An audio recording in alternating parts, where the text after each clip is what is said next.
교회품 9장 보겠습니다.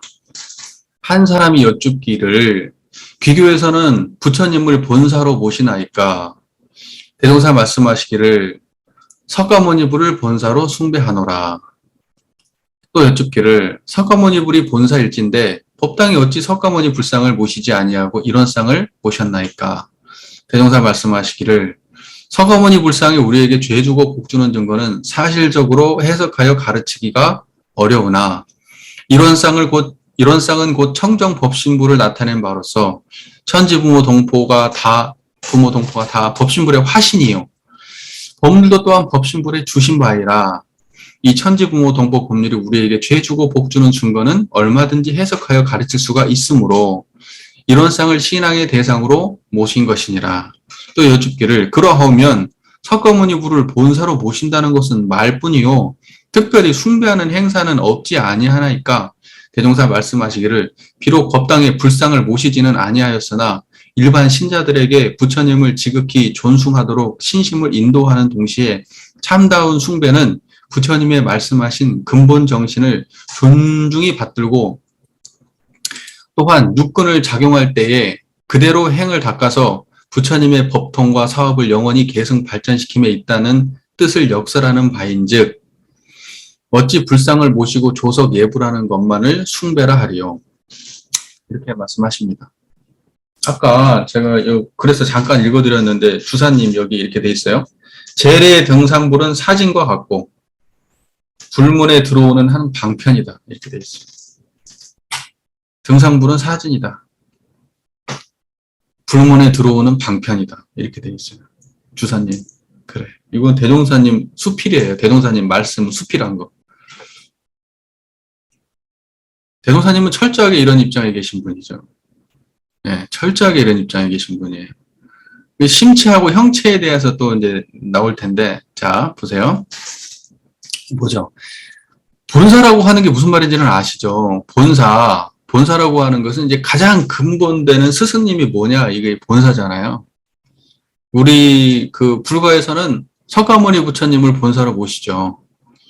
석가모니 부처님을 본사로 모시죠. 대종사님께서도 우리 원불교에서는 귀교에서는 어느 부처님을 본사로 모시나이까? 그러니까 석가모니 분을 본사로 숭배하노라 이렇게 말씀하십니다.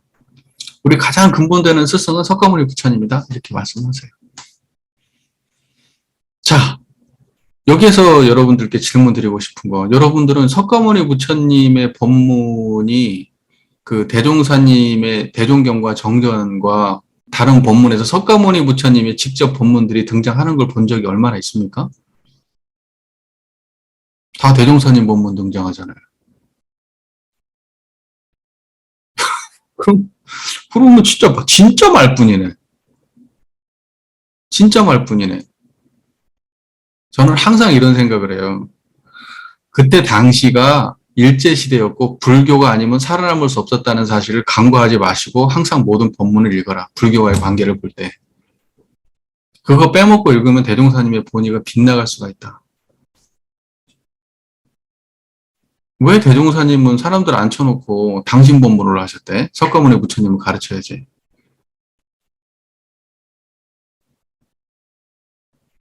잘 판단해 보세요, 여러분들. 그러면 제가 이거하고 탁 잘라서 말씀은 안 드리겠습니다. 말한 거나 다름없을라나? 네. 저는요, 석가모니 부처님을 존중하고, 하지만 석가모니 부처님을 본사로 모신다는 것이 저한테는 아직까지 잘 모르겠어요. 저는 대종사가 본사예요. 저는 스승을 따진다고 그러면 근본 스승이 누구냐, 원불교에서. 여러분, 원불교에서 근본 스승이 석가모니 부처님이에요? 너는 왜 대종경에 나와 있는 말을 부정하냐? 나는 부정이 돼. 이 지점은 정말 부정돼. 난 대종사님이 본사라고 생각하는데. 왜냐면 내가 지금 공부하는 건 다 대종사님 법문인데. 석가모니 부처님 법문도 공부했죠. 사성제, 팔정도, 12연기, 육바라밀 이런 것도 공부하고 불경도 이것저것 읽어보고 다 하죠.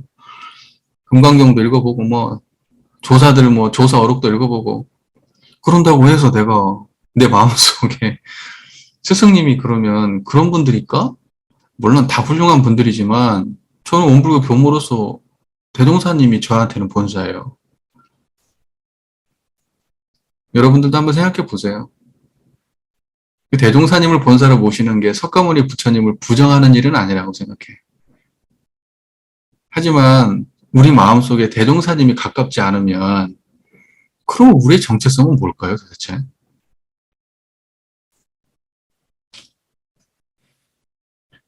한번 생각해 보십시다. 자, 또 여쭙기를 석가모니 불이 본사일진데 법당에 어찌 석가모니 불을 석가모니 불상을 모시지 않냐고 이런 상을 모셨나이까. 대종사께서는요,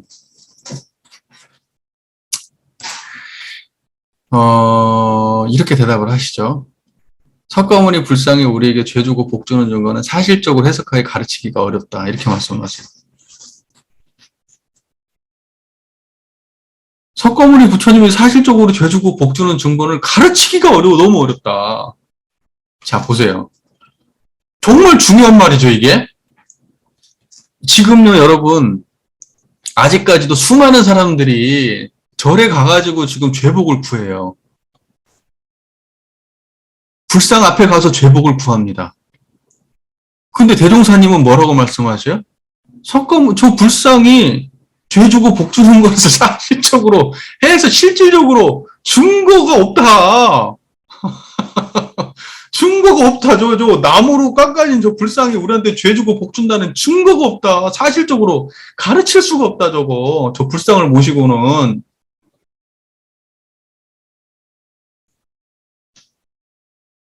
공유가 되십니까? 그러면 이제 다시 말씀드릴게요. 약간만 꼬아서. 그러면 동그라미를 걸어놓고 거기서 사실적으로 죄 주고 복 주는 증거를 가르칠 수가 있어요? 여러분 진짜로? 여기에서 말씀하시는 이런 쌍은 그럼 뭘까요? 동그라미겠어요? 그 말이 아니에요, 지금. 자, 그 다음 문장을 보게요. 이런 쌍은 곧 청정법신부를 나타낸 바로서. 천지부모 동포 법률이 청지부모 동포가 다 법신불의 화신이요 범주 또한 법신불의 주신 바이라. 천지부모 동포 법률이 우리에게 죄 주고 복 주는 증거는 얼마든지 해석하여 가르칠 수가 있으므로 이런 쌍을 신앙의 대상으로 모신 것이니라. 자, 보세요. 법당에 걸린 부처님은, 법당에 모셔진 부처님은 사실적으로 죄 주고 복 주는 증거를 가르칠 수가 없어요. 거기다가 복 주고 죄 준다고 하고 믿으면 미신신앙이 되는 거예요. 가르치는 사람도 어렵고 가르침을 받는 사람도 거기서 복이 나오는 출처를 알 수가 없어요. 그냥 나무거든요. 심정적으로만 그럴 뿐이에요. 무슨 말인지 그 말 이해되시잖아요?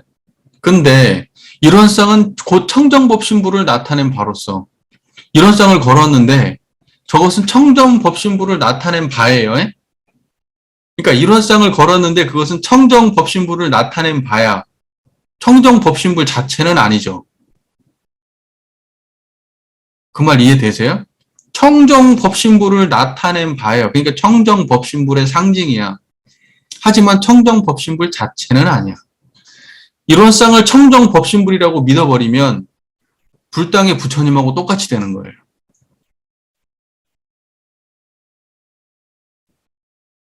왜냐면 그 청정법신불을 믿고 거기에다가 절하고 그러면 그 나무로 깎아진 이런 쌍에서 죄하고 복이 준다고 우리가 믿게 될 거 아닙니까?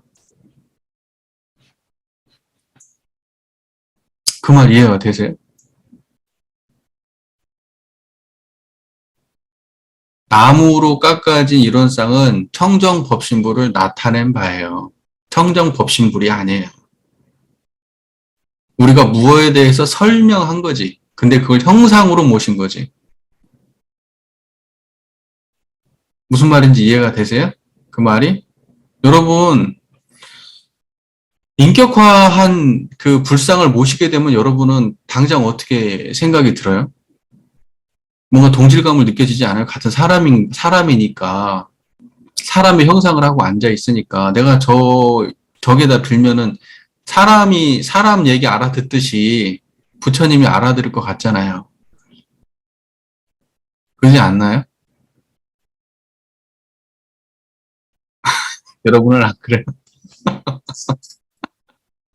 그런데 이런 쌍을 걸었어요. 여러분, 거기다가 무언가를 빌면 저 동그라미에서 뭐가 튀어나올 것 같아요? 그러니까 뭐냐면, 훨씬 더 인격화에서부터 벗어난 거예요. 비로자나 부처님, 청정법신 부처님 원래 불가에 다 있어요. 사람 형상으로 앉아있다고. 근데 어차피 원불교도 청정법신 모셨으면은 불상해놓고 밑에다가 비로자나 불 써놓을 수 있는 거 아니야? 근데 우리는 그렇게 안 하고 동그라미 걸었어. 그래 놓고 우리는 그것을 갖다가 이런 쌍은 곧 청정법신부를 나타낸 바로서 이렇게 말씀하죠. 그러니까 벽에 걸린 이런 쌍은 그 불상 대신에 걸려져 있는 이런 쌍은 청정법신부를 나타낸 바예요. 청정법신부 자체가 아니고. 예. 그리고 바로 어떻게 들어가느냐. 천지부모 동포 법률이 천지부모 동포가 다 법신불의 화신이에요. 여러분 보세요. 청정한 이것이 여러분 하늘 천지 부모 동포 법률이 뭐에서 화연돼서 드러나 있어요. 화신이라는 것은 뭐냐면 이것으로 화해서 드러난 거예요. 그게 뭐냐면 이것이 없으면 드러나지 않아요. 이것으로 변화해서 드러난 거예요. 여러분, 그러니까 뭐냐면 제 소리가 들려요? 이렇게 소리가 들리는데 이 청정한 자리에서 들리죠, 이렇게. 이것이 화신이라고 하는 거예요. 이런 걸 화신이라고 하는 거예요. 그러니까 청정한 자리에서 구현되는 형상을 화신이라고 하는 거예요. 모든 형상을 드러내주는데 모든 형상을 어디에서 드러내주느냐? 이 청정한 자리가 드러내주신다고. 청정한 자리, 그래서 이걸 어떻게 보냐면 이 청정한 자리가 변화돼서 저렇게 드러난다 이렇게 설명을 해요. 적극적으로. 그래서 저는 그렇게 변화돼서 드러난다고 설명하고 싶지 않아. 변화돼서 드러난다고 설명하고 싶지 않아. 화신이라고 하는 것은 그냥 요것이 작용해서 저것이 드러났다 이렇게 말하고 싶어요. 이것이 있으므로 저것이 있게 한다 이렇게. 이게 화신이다. 여러분 봐봐요. 여러분 지금 제 이야기를 듣고 제 목소리를 듣고 하늘을 보면 하늘이 드러나고 땅을 보면 땅이 드러나고 부모를 보면 부모가 이렇게 드러나잖아요. 동포를 보면 동포가 드러나잖아요. 그런데 그것이 전부 다 어디에서 드러나고 있어요. 청정한 자리를 여의지 아니하고 여기에 근본돼서 바탕에서 우주만유의 본원의 자리에서 우주만유인 천지부모 동포가 이렇게 드러나고 있잖아요.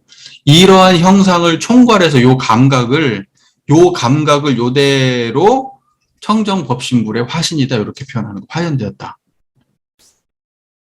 무슨 말인지 이해가 되세요? 그러니까 드러났다. 이게 화연이하고 같은 분위기의 말이에요. 천지부모 동포법률이 여기에 근본돼서 드러나 있다. 이게 화신이다. 천지부모 동포법률이 법신불의 화신이다. 이 말하고 같은 맥락의 말이란 말이에요. 감각적으로. 무슨 말인지 아시겠죠? 그러니까 하늘은 법신불의 화신이고 땅도 법신불의 화신이야. 여러분 법신불에서 드러나고 있잖아요. 지금. 저기 구름도 법신불의 화신이야. 여러분이 짜증나는 마음도 기분 좋은 마음도 착한 마음도 원만한 마음도 다 법신불의 화신이야. 여러분의 기억도 여러분의 판단도 다 법신불의 화신이에요. 이해가 잘 되세요? 그 말이? 그러니까는 태초에 처음부터 이론상을 설명하는 말 중에 이론은 우주 만유의 본원이요. 이 말의 다른 버전의 말들이에요. 다. 인과보험과 불생불미 서로 바탕에서 한 뚜렷한 기틀을 지었도다. 이 말의 다른 버전들이에요. 다. 무슨 말인지 그 말이 이해되세요? 그러니까는 천지부모 동포가 다 법신불의 화신이요. 이 말은 우주 만유의 본원이 청정법신불이요. 이 말하고 같은 말이에요. 다른 뜻이 아니에요. 느껴보세요. 제 얘기가 이 말이 화신이란 말이야, 이게. 자, 그 다음에 법률을 또한 법신불에 주신 바이라. 법률도 무엇이 줬어요, 여러분? 법률이라고 하는 것은 뭐 인도정의 공정한 법칙인데 그거 어디서 튀어나와요? 청정한 자리에서 튀어나오고 모든 성인들의 법문 말씀들은 어디서 튀어나와요? 이건 된다, 이건 안 된다는 그런 모든 법문 말씀 어디서 튀어나와요? 어디에 근원돼 있어요?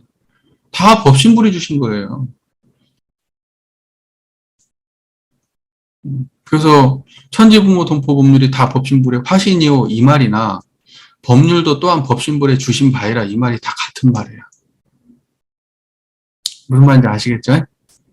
본질적으로 천지부모 동포법률이 우리에게 죄 주고 복 주는 증거는 얼마든지 해석하여 가르칠 수가 있으므로 부처님이 그 불상해 주신 것은 우리가 가르칠 수 없지만 이 법신불의 화연들이 우리에게 뭘 주시는지는 가르칠 수 있지 않냐. 그러니까 진짜 부처님이 주신 은혜는 가르칠 수 있지 않냐. 그러면서 진짜로 법신불의 화연으로 존재하는 이 천지만물에 있는 그 모든 은혜는 다 법신불이 주신 바다. 무슨 말인지 아시겠죠? 자, 천지부모 동포 법률. 그러니까 천지부모 동포 법률의 내역은 뭐죠? 우주만물이죠. 천지만물. 우주만유죠.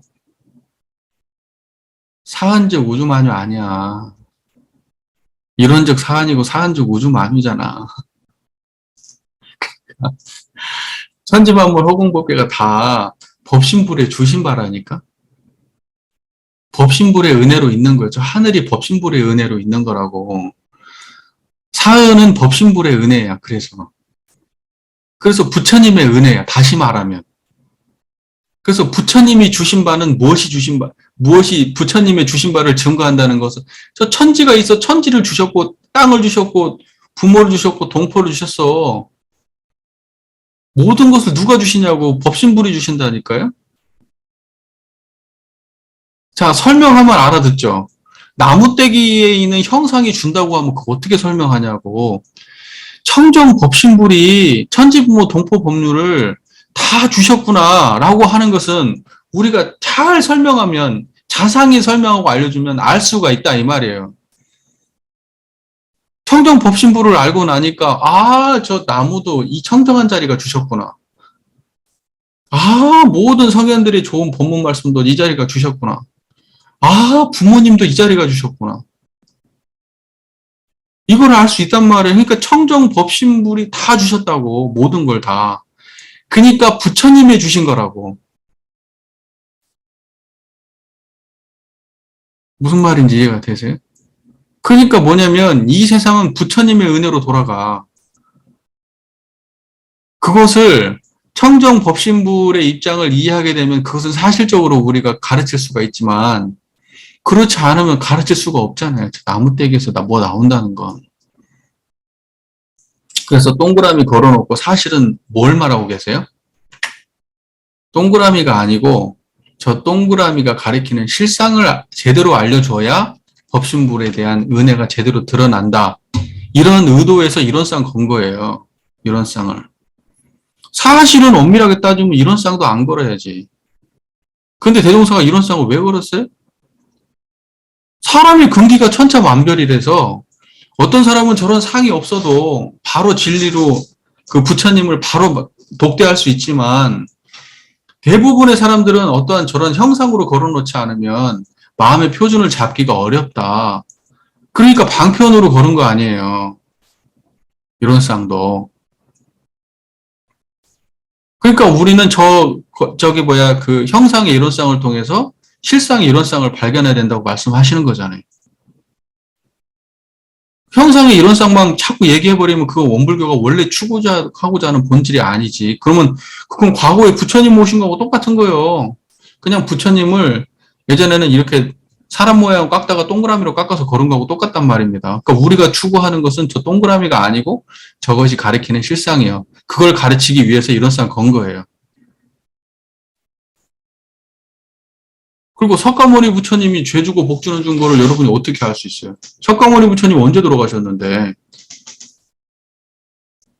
2500년, 3000년 전에 돌아가셨잖아요. 석가모니 부처님이. 그 석가모니 부처님이 우리한테 죄 주고 복 주나? 그걸 어떻게 가르치냐고. 석가모니 부처님의 깨달은 그 마음자리, 석가모니 부처님의 실상, 석가모니 부처님이 죄복을 그렇게 복족족, 해족족한 그런 마음자리의 바탕인 것이 청정법신불이잖아요. 석가모니 부처님의 지혜와 복덕이 다 나오는 근본 바탕이 청정법신불이고, 그 청정법신불을 가르쳐줘야 죄복을 우리가 자유로 하고 죄복을 갖다 구할 수가 있는 것이지, 부처님이 우리한테 죄 주고 복 주는 건 아니라고. 그분은 돌아가셨다니까. 돌아가셔가지고 나중에는 나무로 깎아서 모셔놨잖아. 무슨 말인지 이해가 되시잖아요. 제가 지금 말을 왜 이렇게 힘들게 하고 있는지를 모르겠네. 사실 되게 간단한 말인데, 그래서 이런 쌍은 곧 청정법신불을 나타낸 바로서 천지부모동포가 다 법신불의 화신이요. 법률도 또한 법신불의 주신 바이라. 천지부모동포 법률이 우리에게 죄주고 복주는 얼마든지 해석하여 가르칠 수가 있으므로 이런 쌍을 신앙의 대상으로 모신 것이니라. 이때의 이런 쌍은 대종사님 마음속에서는 두 개 다예요. 하나는 벽에 걸린 이런 쌍과 그 이런 쌍을 말씀하실 때 그 실상의 이런 쌍이 드러나 있는 이런 쌍이에요. 그러니까 우리는 그 양면을 둘 다 보면서 본문을 항상 읽어야 돼요. 이런 쌍이라는 말이 저기 벽에 걸쳐 있는 이런 쌍도 이런 쌍으로 설명을 하시고, 그리고 그거에 대한 실상도 이런 쌍으로 설명하세요. 그러니까 이런 쌍을 대종사님은 둘 다 이런 쌍이라고 말씀하세요. 그럼 우리는 문장 구조 안에서 대종사님이 이걸 어떤 의도로 이런 쌍을 썼는지를 파악하셔야 된다고. 무슨 말인지 이해가 되셨죠? 앞서서 교육품 8장에서 말씀하셨을 때 이런 쌍은 형상의 이런 쌍이 아니라 실상으로서, 청정법신불 실상으로서 이런 쌍으로 해석을 하고, 그리고 교육품 9장에서는 석가모니 부처님은 법당에 모셨는데 왜 이런 쌍을 모셨습니까? 라고 할 때 그때 이런 쌍은 형상으로서 이런 쌍이고, 대종사께서 이걸 갖다가 설명을 피실 때, 진리적으로 피실 때 설명을 들어가면 형상에 대한 이런 쌍이 아니고 실상에 대한 이런 쌍의 설명이에요. 그때부터는. 이 말이 이해가 되세요? 그러니까 이걸 대종사님은 구분을 안고 쓰니까 우리가 이게 자꾸 헷갈리는데, 대종사님은 두 개를 다 섞어 쓰신단 말이에요. 여기서만 그런 게 아니야. 곳곳에서 그래. 그러니까는 이런 쌍은 곧 청정법신불에 나타낸 바로서 이렇게 해가지고 할 때는 저거 벽에 걸린 이런 쌍 저거? 왜냐면 이 사람이 물었을 때 법당에 걸린 이런 쌍에 대해서 물었잖아. 그죠?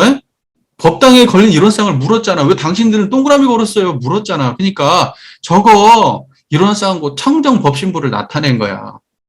그러고 당신이 또 설명을 할 때는 이제 이런 쌍 자리에서 설명을 하셔. 그러니까 이 법문이 해석이 어려운 거예요.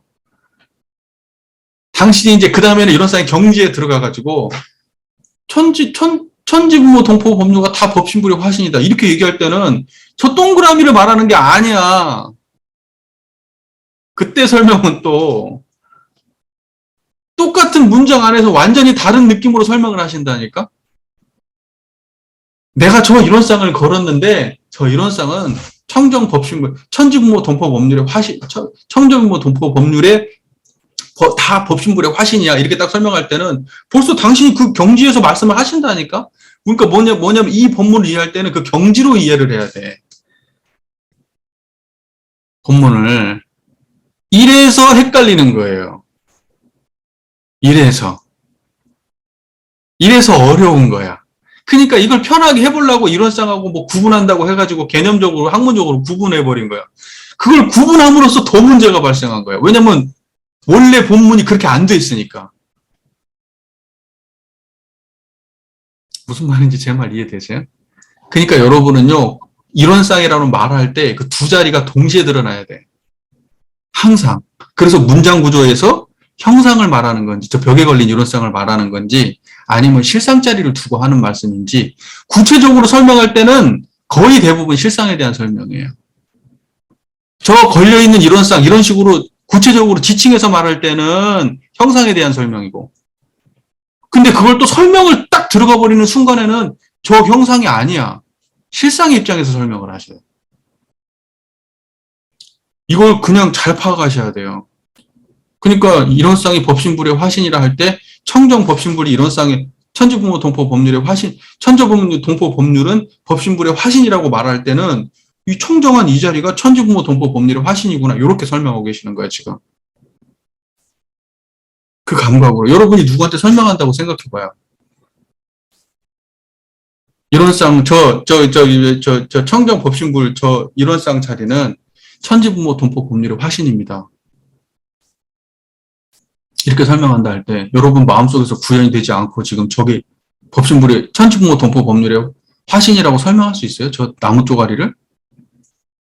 여러분이 청정한 자리가 구현되면 설명이 돼요. 별로 막힘이 없어. 이게 지금 설명이 어렵나? 왜 이렇게 꿀먹은 벙어리야? 표정들이 지금 다 모르세요, 지금. 자, 보세요. 그래서 법률도 또한 법신불에 주신 바라. 이것은 같은 맥락의 말이라고 했어요. 주셨다. 또는 화연되었다. 또는 공덕이다. 이거 전부 다 같은 맥락에 있는 말이에요, 이거. 또는 은혜다. 천지부모 동포 법률의 은혜는 법신불의 은혜예요. 부처님 은혜요, 다시 말해서. 법신불이 부처님이니까. 그래서 우리가 절대은 이야기 하는데, 절대은은 왜 절대은이에요, 여러분? 말 나온 김에 조금 더 얘기해 봅시다. 왜 절대은이에요? 사람들이 전부 다 은을 상대적으로 느껴요. 상대적으로 느낀단 말이에요. 어떤 누구도 절대은은 못 느껴요. 절대은은 여러분의 상상 속에서만 존재해. 대동사님께서도 이 사은에 대해서 설명하실 때 은혜를 자각하고 그리고 보온을 하라 이렇게 말씀하시잖아요. 피운 보온을 알아가지고 보온행을 하라고 말씀하시잖아요. 모르는 사람한테는 어떻게 인식될까?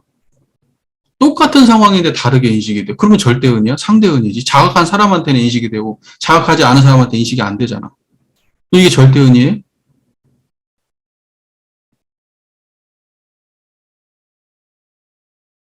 그렇잖아.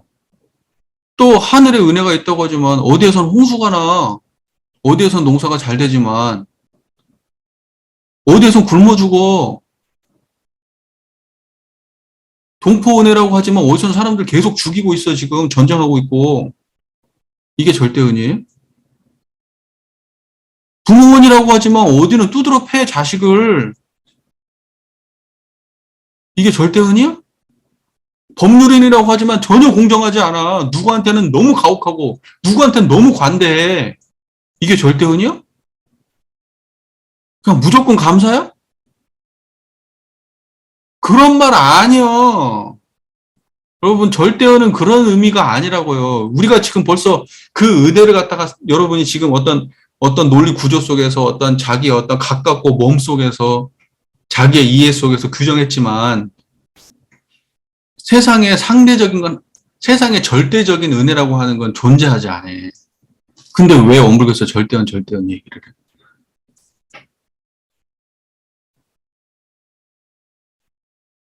여러분 저 보세요. 저 보세요. 청정한 이 자리가 죄도 드러내고 복도 드러내잖아요. 모든 걸 주신다. 그래서 절대은이에요. 죄복을 가림없이 다 주신다. 인과대로 그냥 드러내 주신다. 그래서 절대은이야. 나에게 뭘 잘해 주셔서 상대적으로 내한테 뭘 주셔서가 아니야. 나한테 안 주셔도 절대은이야. 왜? 안 주신 걸 드러내 주셔서. 지은 바가 없으니까 안 됐겠지. 죄 지은 놈은 죄를 드러내 주고 복 지은 놈을 복을 드러내 주시고 지으면 지은 대로 드러내 주시고 안 지으면 안 지은 대로 드러내 주시니까 그게 은혜라고요. 그게 부처님이 주신 바라고. 하나도 빠짐없이 다 주셨기 때문에 부처님의 은혜는 절대 은혜다 이렇게 말하는 거예요. 그 중에 이만큼을 해석하고 저만큼을 해석해가지고 무슨 은혜다 은혜 아니다 이런 방식으로 사안을 해석하면 절대은이라고 해석하면 안 돼. 우주 만유의 본원이기 때문에 절대은이다 이거예요. 무슨 말인지 이해가 되시죠? 하나도 빠짐없이 다 주셨어. 예를 들면 이거예요. 나에게 고통을 주셨다. 무엇이? 부처님이. 나에게 괴로움을 주시고, 뭐가 주셨냐? 부처님이. 이게 절대은이요. 무슨 말인지 아시겠죠? 청정한 이 자리가 절대은이에요. 그러지, 상대적으로 나는 정말 법신불의 은혜를 느꼈어요. 이렇게 했는데 이런 좋은 일이 나한테 생겼어요. 이런 기도를 했더니 나한테 이런 일이 생겼어요. 이거 절대은 아니에요. 이런 일을 했는데 이런 일이 저한테 오지 않았어요. 이렇게 했는데 이렇게 했더니 실패를 했어요. 그래서 진짜 은혜예요. 이렇게 인식해야 된다고. 호리도 틀림없이 지은 대로 주시는 거예요. 그래서 우리는 부처님을 의심할 수 없어. 뭘 의심해요? 내가 뭘 어떻게 잘못했을까? 이걸 의심해야지. 부처님을 의심할 수 있나? 부처님은 지은 대로 주시는데. 지은 대로 주시기 때문에 나의 노력이 이렇게 되고 그러는 것이지. 저기 어디 하나님처럼 자기가 그냥 좋고 싫은 대로 주시면, 그럼 그야말로 상대은이지. 절대 은이기 때문에 원근 친소가 없어요. 그냥 지은 대로 주실 뿐이지. 이게 절대 은이야. 세상은 상대인데, 하나도 빠짐없이 다 상대적인데, 근데 하나도 빠짐없이 상대적인 그 모든 것을 다 주신 이 자리가 절대은이라고.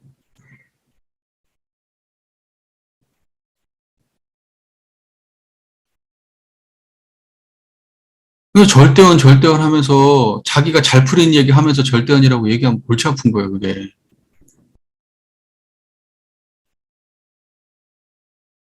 이번에 우리나라에서 풍년 들었는데 저쪽에서는 완전히 기근이 들었다. 저쪽 나라에서. 그거 어떻게 해석할까, 그러면.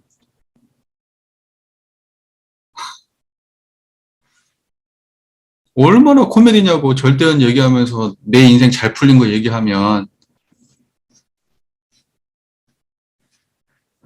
자, 보세요. 얘기하다가 막 어디까지 다 가는데, 결과적으로 뭐냐면, 일원상이라고 하는 것은 청정법신불이고, 청정법신불은 모든 걸 다 주셔. 그리고 모든 것에 거기서 관계된 것도 다 거기서 주셔.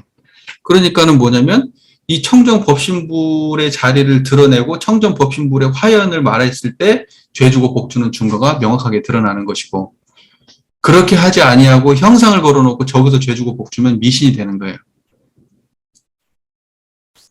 그래서 원불교는 중생들의 죄주고 복주는 증거를 실제적으로 가르치고 하기 위해서 이런 쌍을 신앙의 대상으로 모셨다.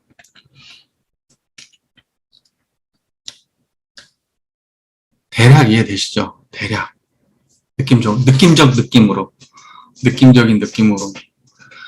대종사 비록 말씀하시기를, 그러면 이렇게 나오죠. 석가모니 부처님을 본사로 모신다는 것은 말뿐이요. 특별히 숭배하는 행사는 없지 않나요? 석가모니 부처님을 모시는 행사 없지 않나요?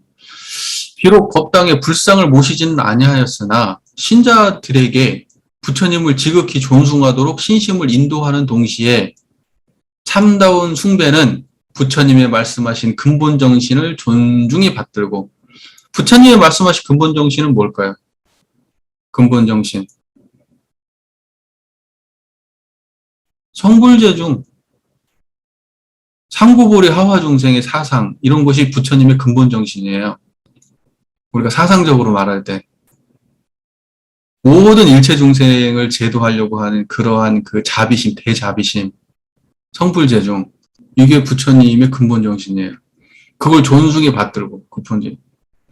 또한 육군을 작용할 때 그대로 행을 닦아서 부처님의 법통과 사업을 영원히 계승 발전시킴에 있다는 뜻을 역설하는 바인즉, 육군을 작용할 때 그대로 행을 닦는다. 무슨 말인지 그 말 이해되시죠? 육군을 작용할 때 그대로 행을 닦는다.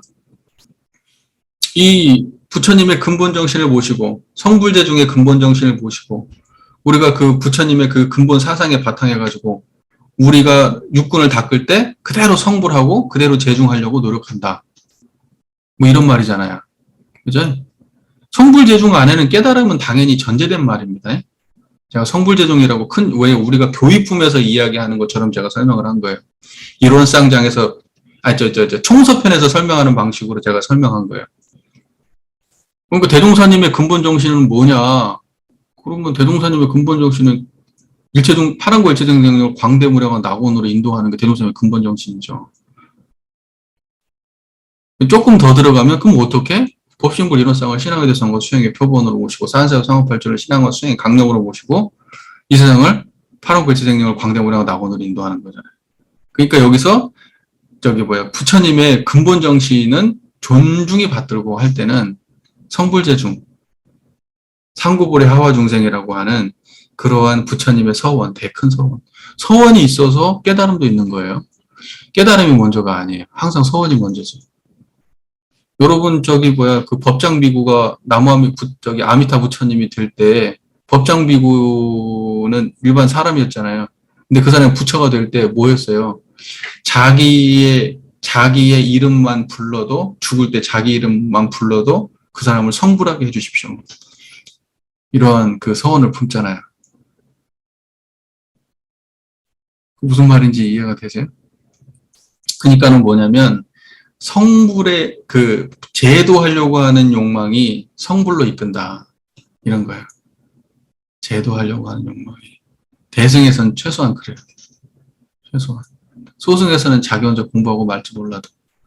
그러니까 전제가 항상 성불재중이 없으면, 성불하려고 하는 그러한 그것이 없으면, 그 인연이 없으면 결과가 오지 않는다고 보는 거예요. 그런 깨달음은 주어지지 않는다. 자기 혼자 잘 먹고 잘 살려는 깨달음이면 딱 그만큼 주어지는 거예요. 그러나 내가 일체 생명을 제도하겠다는 그러한 서원으로 하는 수행은 그만큼이 주어지는 거란 말이죠. 모든 수행도 인과의 결과물이죠.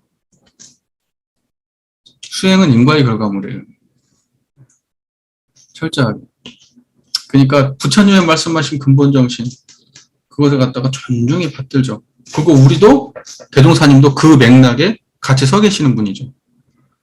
역대 모든 성자도 그러고 앞으로 나올 모든 성자도 이 근본 정신에서 벗어난 사람 없을 거예요. 이제 조금씩 다르겠죠. 구현되는 모습은 좀 다르겠죠. 시대에 따라서 대종사님께서 지금 새로 법을 펴신 이 시대에 좀 다른 것처럼 앞으로 누군가가 나와가지고 또 새로운 법을 편다면 또 다르겠지. 하지만 근본 정신은 똑같아. 일체 중생을 제도하는 거예요. 파랑고 일체 생명을 광대무량한다고 모든 일체 중생을 고해에서 벗어나게 하는 거. 이게 부처님의 근본 정신이고 대종사님도 그런 길을 가시는 분이고 그리고 모든 우리의 행을 작용할 때 우리 육군 동작을 작용할 때 그대로 그 행을 닦아가지고 부처님의 법통과 사업을 영원히 계승 발전시킨다. 그대로 닦는다는 표현이 참 우리가 해석하기에 따라서 약간 선적으로 해석을 하면 그대로 닦아요. 여러분 말할 때 그대로 닦죠. 느낌 있어요? 여러분 들을 때 그대로 닦죠. 걸어갈 때도 그대로 닦고 밥 먹을 때도 그대로 닦아요. 지금 제 얘기를 듣고 있는 이 순간에도 그대로 닦고 계시죠? 이렇게 닦으면 되죠. 여기 마크들 육군을 작용할 때 그대로 행을 닦는다. 그렇게 해서 부처님의 법통과 사업을 영원히 개성 발전시킴에 있다는 뜻을 역설하는 바인지 어찌 불상을 모시고 조석 예부라는 것만을 숭배라 하리요. 그러니까 대종사님께서 생각하는 숭배는 뭐냐? 부처님의 근본 뜻을 딱 알고 실제로 우리가 육군 작용할 때 그 근본에 부합하는 행위를 하는 거예요. 부처님의 근본을 알아서 부처님의 근본에 부합하는 행위를 한다. 이것이 진짜 참다운 숭배다. 그러지 무슨 숭배한다고 해가지고 무슨 사시 예불 드리고 이런 것만 숭배 아니다. 대종사님 말씀은.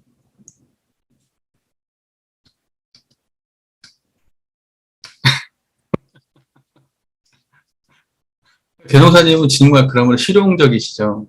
형식주의가 없어요. 근본을 바로 세우려고 하시죠, 항상. 우리가 부처님을 숭배한다는 게 무슨 법당에 가가지고 절하는 것만 숭배냐. 부처님의 근본 정신을 갖다가 바르게 알아가지고 우리가 육군을 작용할 때 그 마음을 떠나지 아니하고 그걸 갖다가 실현해 가면 그게 진짜 숭배지. 거기 4배를 거기하고 3배를 꼭 올려야 되고, 뭐 해가지고 108배를 해야 되고, 뭐 기도를 해야 되고, 이런 것만이 그것이 숭배냐. 그렇지 않다는 거죠. 그러니까 우리가 대종사님이 이런 분이라는 걸 알아서 우리도 잘 생각해 봐야 돼요. 우리가 지금 제대로 하고 있는 게 형식인데 진짜 진리가 구현되는 숭배인지. 자, 교육부 부장의 말씀 전체적으로 다 이해가 되셨죠? 그러니까 뭐냐면 석가모니 부처님을 본사로 모시고 우리가 숭배를 하지만 우리는 형식적으로 그 법당에 모셔진 불상을 모시는 것도 아니고 불가에서 하는 그런 방식의 숭배 행사를 하는 것도 아니에요. 다만 우리는 뭘 하고 있냐.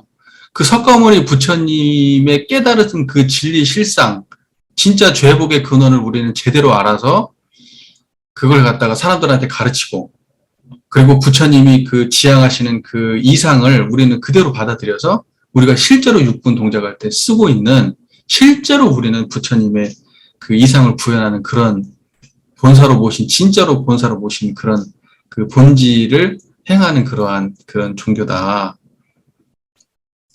이렇게 정리하면 될 것 같아요. 그러니까 지금 여러분 이 법문을 보실 때 제가 헷갈리지 말아야 될 것은 벽에 걸린 이론상과 그러니까 뭐냐면 허공의 참달과 그 손가락 달, 참달과 허공의 물에 비친 물에 비친 달을 잘 구분하셔야 된다는 거예요. 경지를 설명할 때는 여러분이 그 경지로 함께 되시고 저걸 가리킬 때는 그 손가락으로 가 계시고 그리고 경지를 설명할 때는 다시 그 경지로 돌아오게 여러분은 내면에서 왔다 갔다가 자연스럽게 그렇게 법문을 읽으셔야 된다고. 무슨 말인지 이해가 되시죠? 그 화신이라 법신부 천지국모 동포법률 법신부의 화신이라는 말 이해가 돼요? 이 말 여기만 등장하는 거 아니에요. 이거 지금 불공법에도 나올 거예요.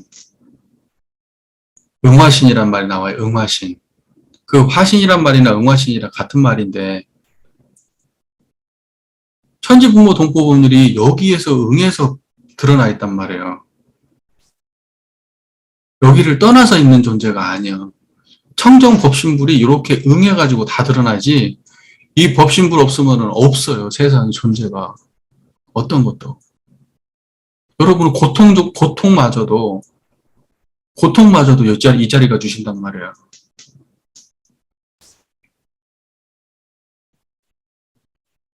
절대은의 개념에 대해서도 어느 정도 접근되셔요? 끄떡끄떡 한번 해보시고 대략 접근되세요?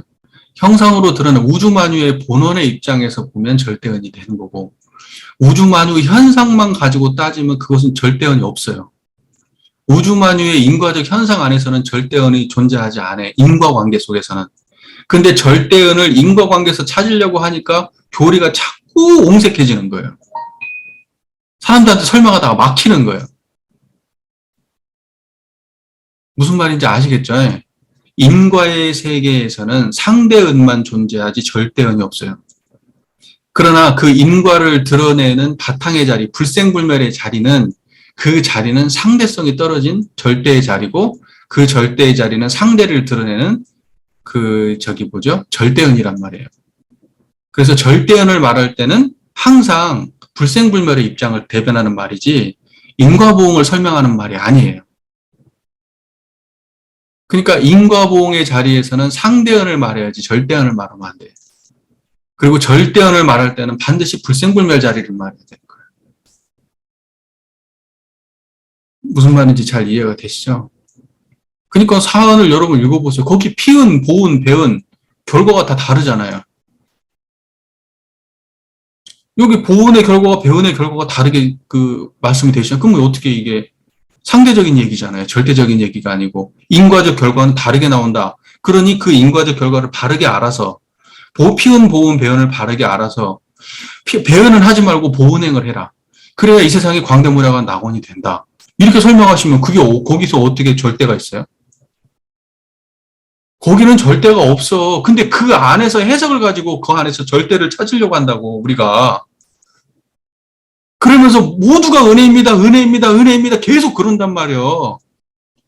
그래서 감사할 수 없는 걸 계속 감사합니다, 감사합니다 이렇게 한단 말이야. 거기서 찾으면 안 돼. 절대어는 거기에 있는 게 아니라고.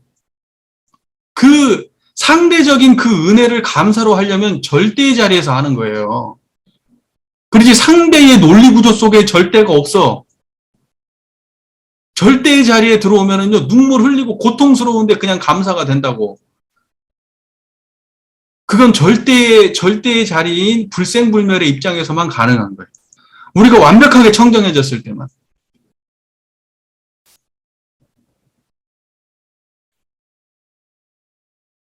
그러니까 저는 그러한 식의 그 교리 해석이라든가 무슨 막 감사일기 쓰고 하는 거에 못마땅해요. 저는 그 감사일기 쓰는 것 좀 안 했으면 좋겠어요, 개인적으로.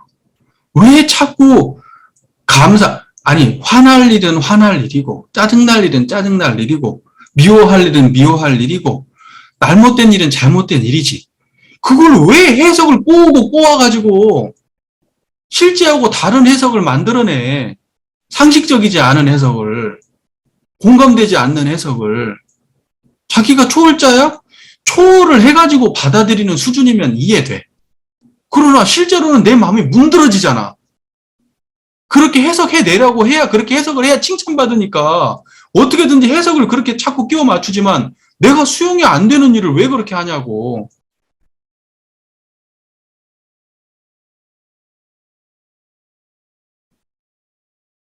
내 말이 이해가 되시죠?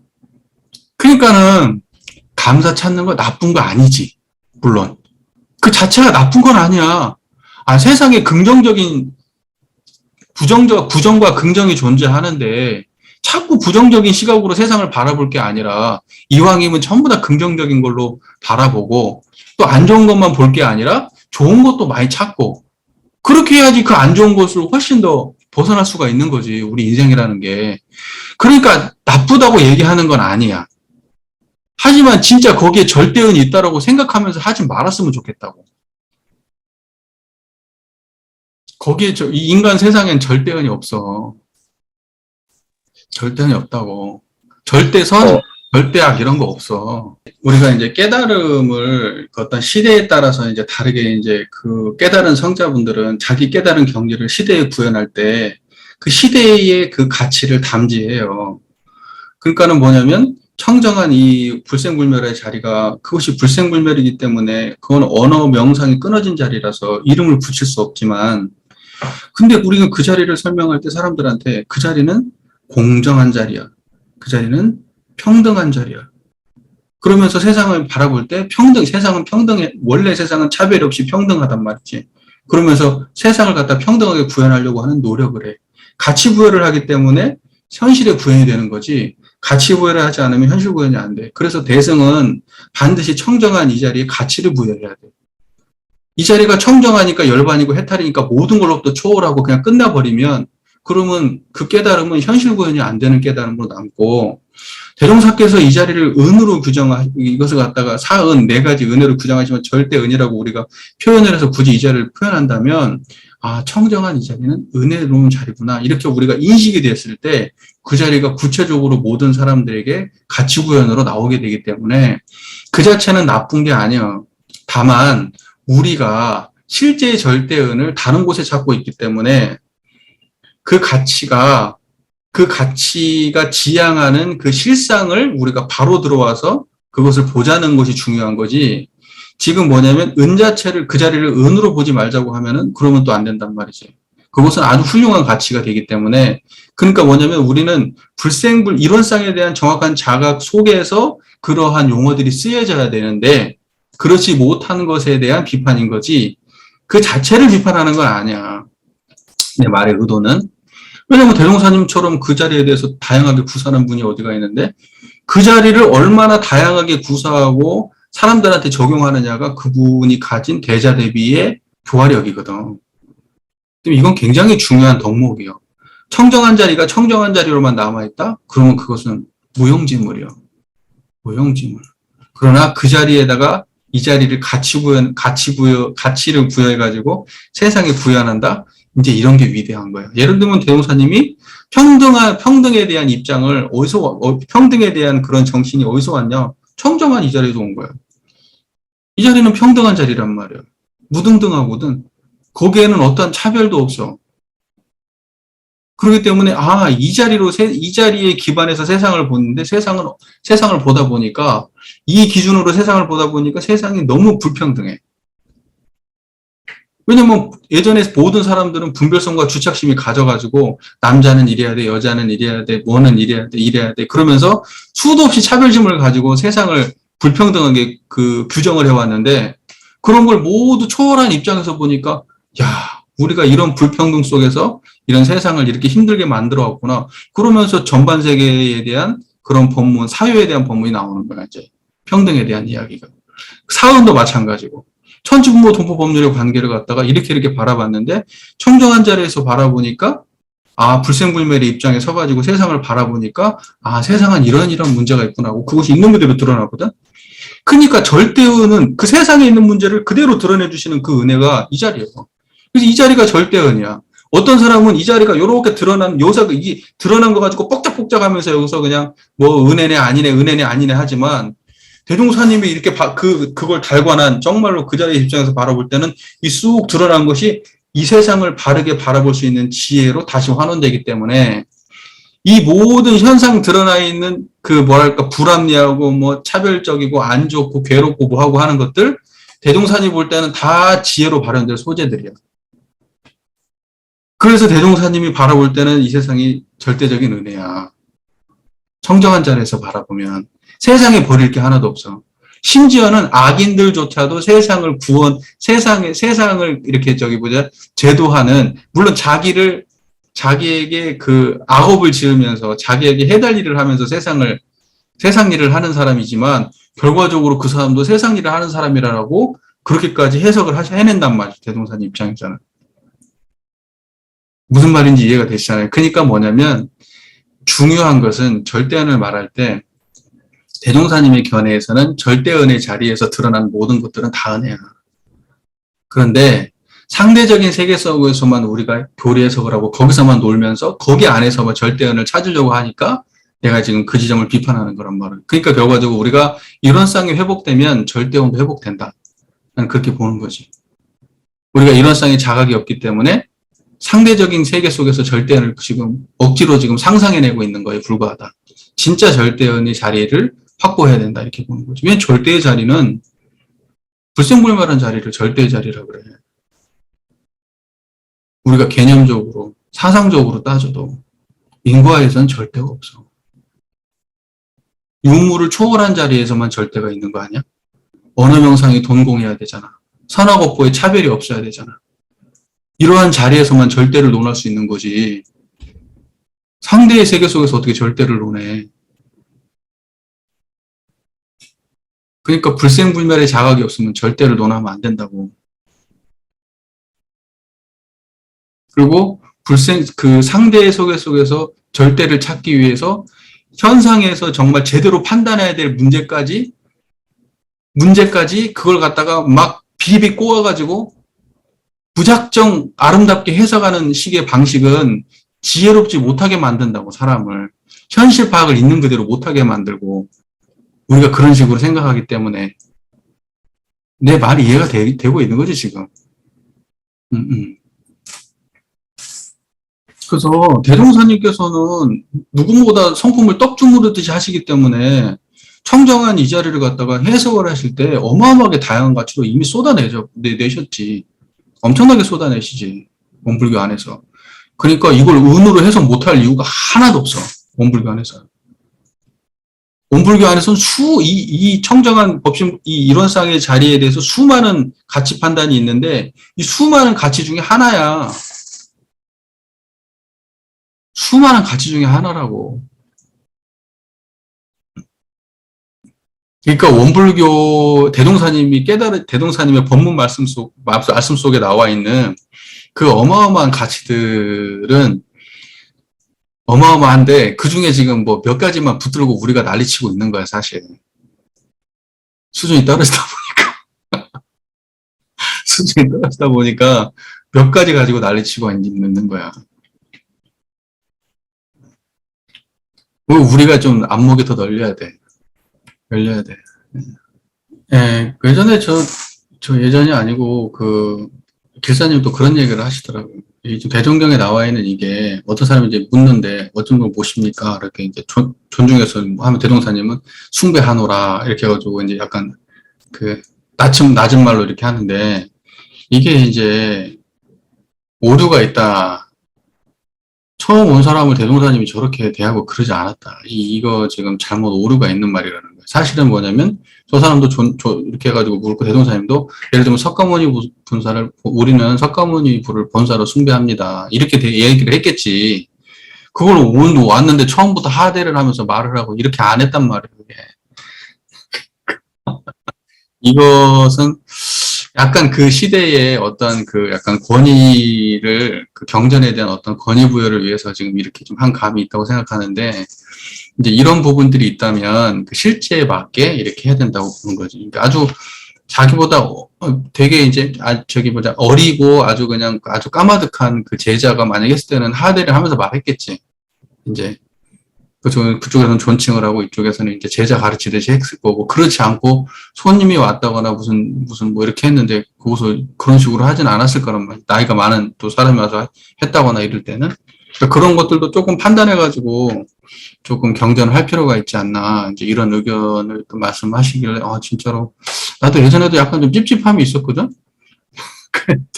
왜 처음 온 사람들한테 다 반말로 저렇게 하셨을까 이런 생각도 좀 있긴 있었는데, 편집상에서 그때 당시에 사고가 조금 이렇게, 그때 당시에 편집할 당시에는 이제 그게 이제 경전의 위험에 맞다고 판단했었던 것 같고, 이것을 묻는 사람들이 이걸 이제 순수한 입장에서 물었을지도 모르고, 어떤 뭐 일본의 무슨 그런 경사가 했다면 이거 꼬투리 잡으려고 물었겠지. 니네 불교 진짜 맞아?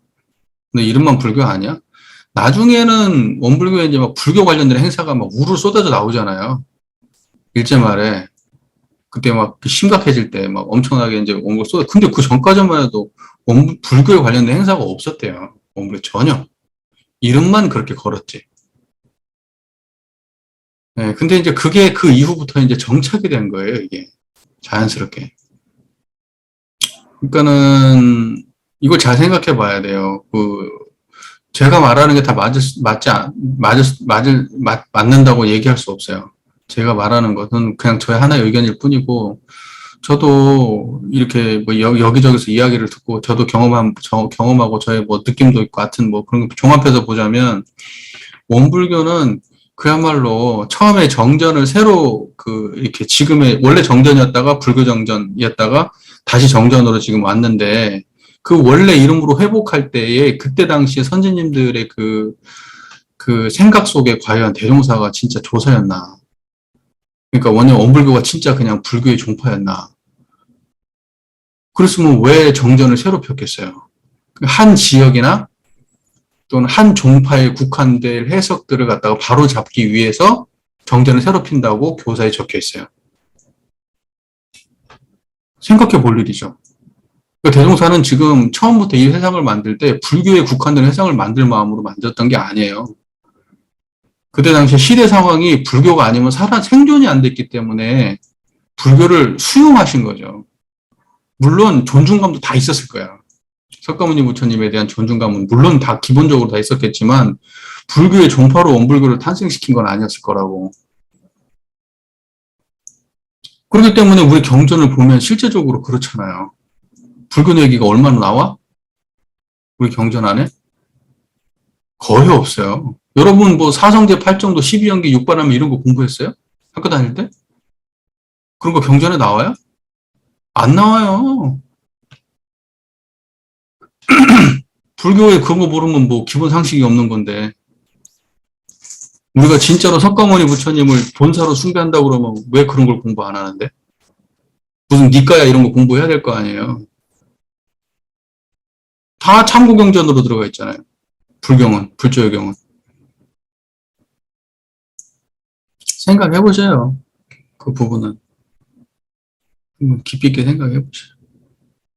그리고 천지부모 동포법률이 법신불에 응하신, 화신이라고 하는 거에 대해서 여러분이 그 철저하게 자각이 필요해요. 체험적 자각이. 그것이 자각이 이해가 안 되면 사은이 다 이해가 안 돼요. 사은이. 사은이라고 하는 것이 부처님의 은혜로서 구현된 세상이라고 하는 것. 그러니까 뭐냐면 대종사님의 안목에서 펼쳐진 세상이라고 하는 것이 이해가 잘 안 돼. 그게. 실제로 뭐 사안에 대한 내용을 무슨 사회학책 한 권만 하겠어요? 사회학 개론서 하나만도 못하지. 내용 따져보면. 근데 그것이 어느 분상에서 어떤 경지에서 드러나고 있는가라고 할 때, 이론상의 자리에서 드러난 세계라고 할 때, 그때 우리가 그것이 다르게 읽혀요. 그러니까 이론은 우주만유의 본원이요. 라고 하는 그 하나의 그 문장의 확대 버전이 이론적 사안이란 말이에요. 그러니까 이론은 우주만유의 본원이 이해가 안 되면 지금 여기에 나와 있는 문장이 다 이해가 안 돼. 천지부모동 보험료 다 법신불의 화신이요. 법료 또한 법신불의 주신바이라. 이런 말들이 다 이해가 안 된다고. 이게 이론은 우주만유의 본원이요. 이 한 문장의 다른 버전이에요, 이게. 맞아요. 뭐, 우리한테 되게 힘든 경계가 닥쳐도 그것은 다 절대언이 주신 거고, 또 그걸 초월하는 것도 이 자리에서 하고, 받아들이는 것도 다 이 자리에서 하기 때문에, 이 자리는 사실은 걸림이 없어요. 자기가 활용하기에 따라서 뭐, 한도 끝도 없이 무궁무진한 자리고, 복과 핵을 다 갖춘 자리라고 얘기하기 때문에, 이제, 연마들 많이 해보시죠. 그 우리 교리 안에서는 이제 그 모든 것을 초월해 있기 때문에 절대예요. 그 절대라고 하는 것은 어디 걸림이 있거나 어떤 묶여 있거나 이러면 절대 아니거든요. 근데 모든 걸 초월해 있다. 이제 이러한 의미에서의 절대이기 때문에 우리가 예전에 여러분 공부하실 때 보면 그런 거 있잖아요. 사은의 모든 은혜의 소종례를 발견하여 원망할 일을 감사함으로 돌리라고 이렇게 얘기하는데, 그때 모든 은혜의 소종례라는 게, 상대적으로 따지면은 또 잘 연마하고 찾아보면 저것이 은혜될 요소가 있다. 그래서 그 은혜를 찾는 것은 상대적으로 또 우리가 그러한 방식으로 또 열심히 할 수도 있지만, 절대어는 뭐냐면, 이 모든 것으로부터 벗어난 자리를 자각함으로써 그 은혜를 갖다 감사할 수 있는 거예요. 그러니까, 초월할 수 있는 역량, 이게 불생불멸이 주시는 아주 가장 큰 그건데, 상대적으로 세상에 막 시비애가 존재하고, 막, 뭐, 희로애락과 막 모든 게 다 존재하지만, 이 절대의 자리는 그걸 그냥 다 넘어서거든요. 그것이 이제 그 성품이 가진 힘인데, 우리가 이 자리에 근원하지 않으면 그 현상세계에 대한 열광과 해탈은 없는 거죠. 이것을 우리는 절대의 세계라고 말해요, 사실은. 그러니까 불생불멸한 자리를 자각하시면 절대의 자리를 자각했지만 그 자리가 진짜 삶에 구현되는 건 하루 이틀 갖고 되는 문제는 아니죠. 항마는 넘어가야죠. 항마를 넘어가면 이제 진짜 삶 속에서 절대가 구현되겠죠. 항마를 넘어가면. 근데 지금 우리는 자각은 했지만 삶 속에서 온전히 구현하기는 어렵죠. 절대의 자리를 자각은 할 수 있지만 그건 분명해야죠. 우리가 그 자리 자각했다고 바로 초월할 수 있는 건 아니에요. 탐진치를 정말로 이 자리에 의지해서 끊어내고 육군 동작이 다 보호보로 화할 수 없다면 그건 아직은 우리가 완전히 그 초월의 경지를 도달했다고 보기 어렵죠. 상대적으로 내가 되는 건 되고 안 되고 안 되고 아마 뭐 오랫동안 그러지 않을까 싶네요. 우리가 이제 그래서 이제 결국 궁극에 가서는 생로병사까지 넘어갈 수 있으면 진짜로 이제 초월의 경지까지 들어가는 거죠. 쉽지는 않을 거예요.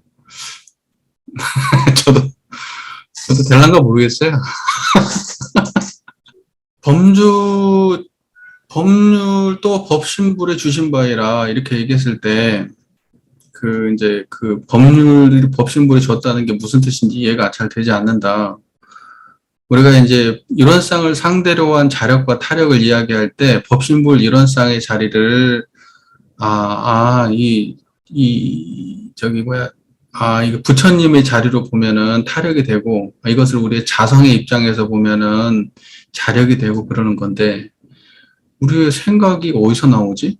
또 부처님들의 법문들은 어디서 보내서 나오지? 세상에 이것을 해야 된다, 하지 말아야 된다는 것이 어디서 나오지? 우주만유의 본원의 자리에서 나올 거 아니에요. 그러니까 우주만유의 본원의 자리에서 그 모든 것이 나오니까 그걸, 그 우주만유의 본원은 부처님이고, 그 자리를 법신불이라고 하니까. 그러니까는 거기에서 나와 있는 모든 인도정의 공정한 법칙은 법신불이 주신 거죠. 그러니까 뭐냐면, 본질이 법신불의 화신이라, 천지부모 동포법률은 법신불의 화신이다.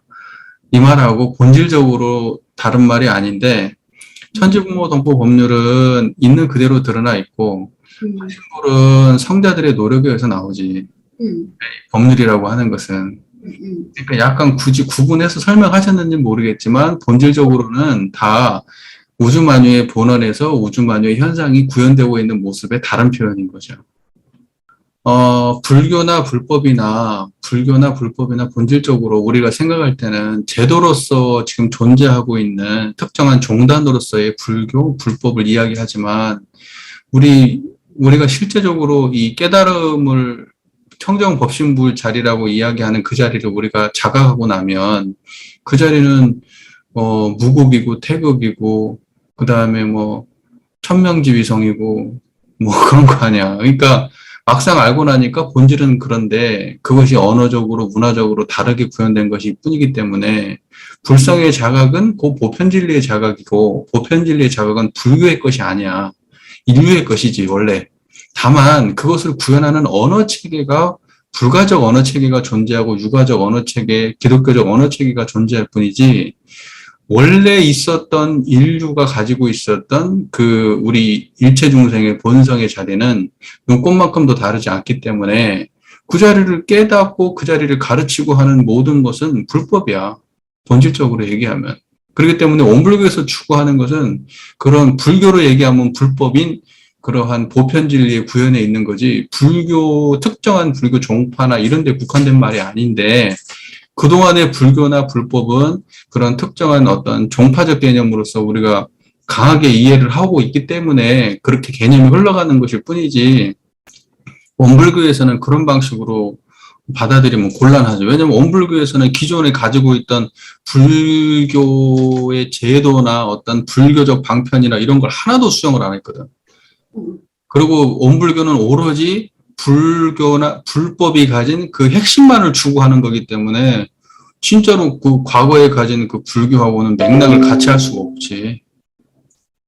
그리고 원불교는 보편지리를 추구하기 때문에 모든 종교한테 열려 있는 거고 그렇기 때문에 이미 처음부터 태도가 불교보다 훨씬 그 규모가 큰 태도로 접근하고 있는 거지 진리에 대해서 우리는 어떤 특정한 종교적인 어떤 이런 거에 국한되지 않고 그런 것들은 우리가